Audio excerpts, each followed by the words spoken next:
Hello everyone. My name is Nitika Sharma, and I am basically BSc BTech MTech, and I used to teach physics, and I have experience of almost 7.5 years in this teaching sector.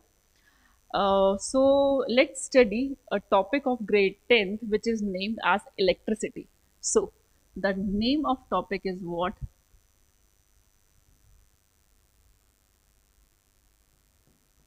Electricity. So, without this electricity, it is really impossible to live in this modern civilized world, right? Because it makes our life quite simple. So you can say that electricity is one of the most prevalent phenomena, or it is the eighth wonder of this modern civilized world, right?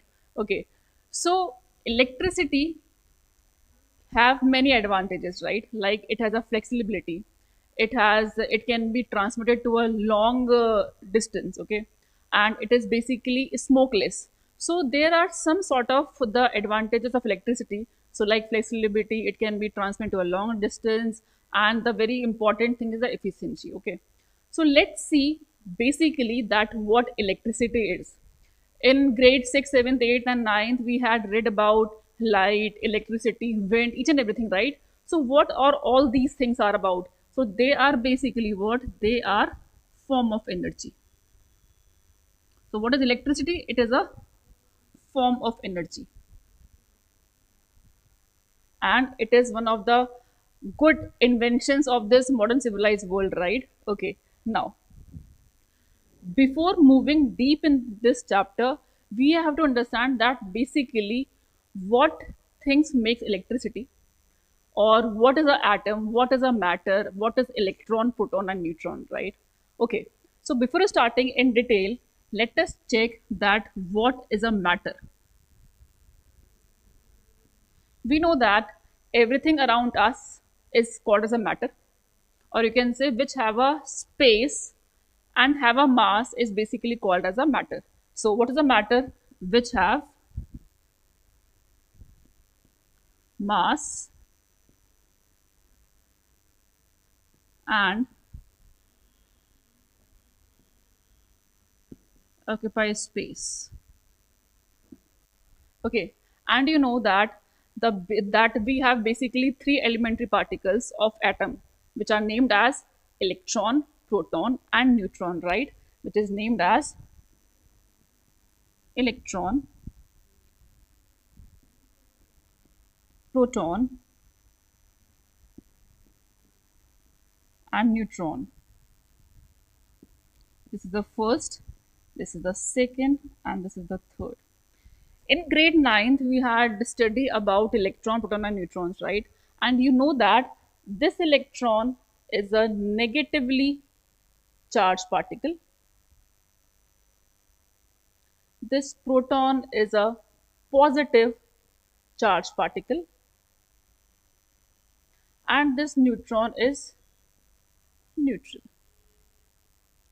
So this electricity is, you can connect this electron with electricity. But the point is that we have three important elementary particles: electron, proton, neutron. Then why the name of this chapter is electricity? Why not the name of this chapter is protonicity or neutronicity? So the basic question is that कि chapter का नाम क्यों है electricity, why not डोनोसिटी और neutronicity? The reason is this, that you know that the center of atom is what? Nucleus. Okay, so this is the center of atom, and in this nucleus what we have? We have proton plus neutron, right? And the electron the electron used to revolve around the nucleus in a perfect path, or you can say a orbit or a shell. So this is what? Orbit or shell. The electrons used to revolve around the nucleus in a perfect path, or you can say a fixed path, which is known as an orbit or a shell. So electricity means electricity. So we have a word city. City means where population is there, right? And in that population, everyone is moving, or you can say some are fixed, but some are moving, right? So in this, what is fixed? Fixed is proton and neutron, and what is moving? Electrons are moving. So you can say which is moving? Electrons. So the name of this chapter is electricity, because city is what? Which is composed of things which are moving, right? The person used to move. So in this, electrons are moving. Therefore, the name of this chapter is electricity, not protonicity, nor neutronicity, right? Okay. Just move back for some while. So we have this positively charged, sorry, negatively charged, positively charged, and neutral, right? So the question is, what is charge basically? If I ask a question to you that what is the charge, you will say, ma'am, it will have a positive charge or negative charge or no charge. Or you will say, like charges repel or unlike charge attract. But the point is, what is charge? The very big question is that, what is charge?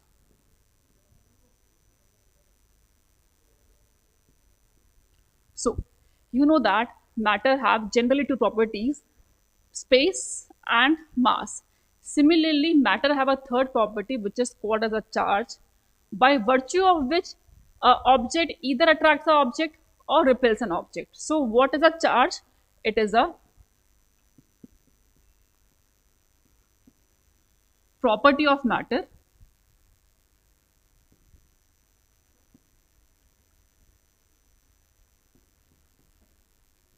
by virtue of which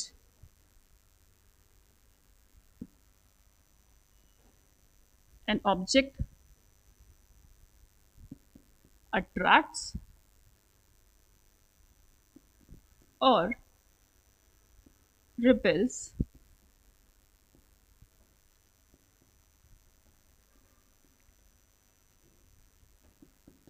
Okay, so what is the charge or property of matter due to which, or you can say due to which, or by the virtue of which an object attracts another object or repels another object, right? Okay, now before starting in detail about a charge, we should know the symbol of charge. So, bacha, the symbol of charge is what? Q. This is a symbol of charge.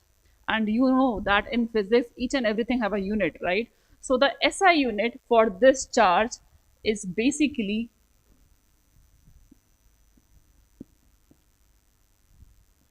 called as coulombs. And then generally we write it as C. Okay. So charge, a property of matter by virtue of which it either attracts an object or repels an object, right? Okay. The SI unit is coulomb, the symbol is Q. Okay. Now let's check some property of charges, right? So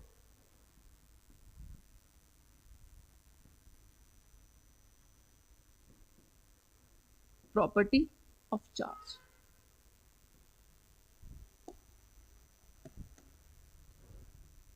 The first property is very known to you, right? What? Like charges repel, unlike charges attract, right? Okay. The very first property, like. Like means same, right? So like or the same charges, what they will do?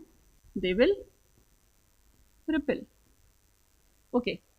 And unlike or different. Unlike or different charges, they will attract.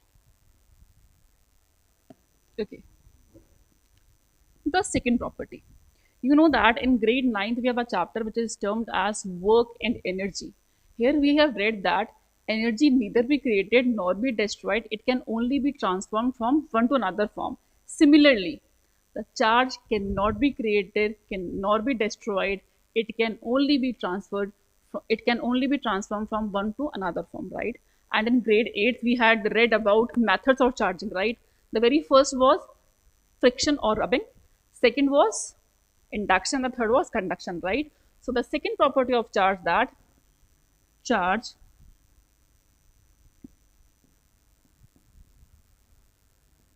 neither be created nor be destroyed. It can only be transferred.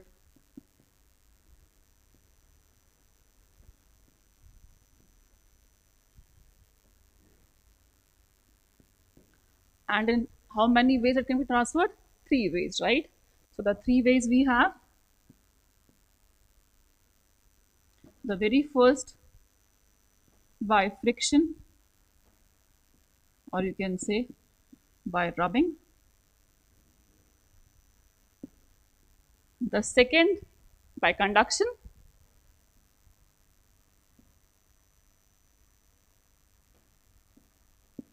And the third, by induction, right?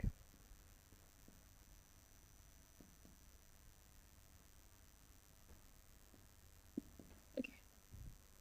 Let's check the next property of charge. So the third property of charge. So in grade 9, there's a chapter which is termed as gravitation, right? Okay.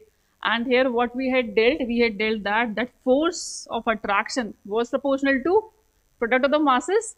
The masses like m1 into m2, and this f is also inversely to the square of distance between them, right? So 1 upon r square. Yes or no? And when we combine this equation, we get what? F proportional to m1 m2 upon r square. And when you remove this sign of proportionality, you have to put equal to and add a multiplier constant, right? So this was F is equal to g m1 m2 upon r square. And in that condition, we used to say that this follows what? This follows inverse square law. Similarly, the charges also follows what? Inverse square law. So in this case, F is proportional to Q1, Q2 upon R square, where Q1 is the charge of the first particle and the Q2 is the second object, right? So we can also say what? Charge follows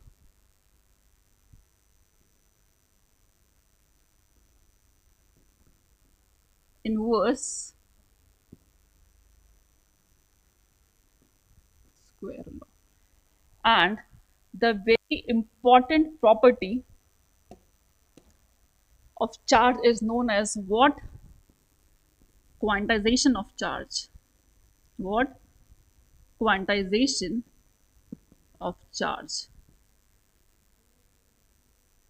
And what does it say? It says that charge will always exist in an integral multiple of electron. Let's see what it about that. Charge always exist in integral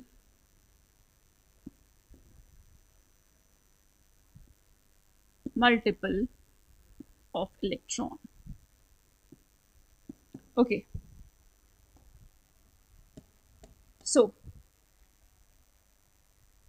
charge means Q, integral means N, multiple means multiply, and electron, that you know that the charge of electron is 1.6.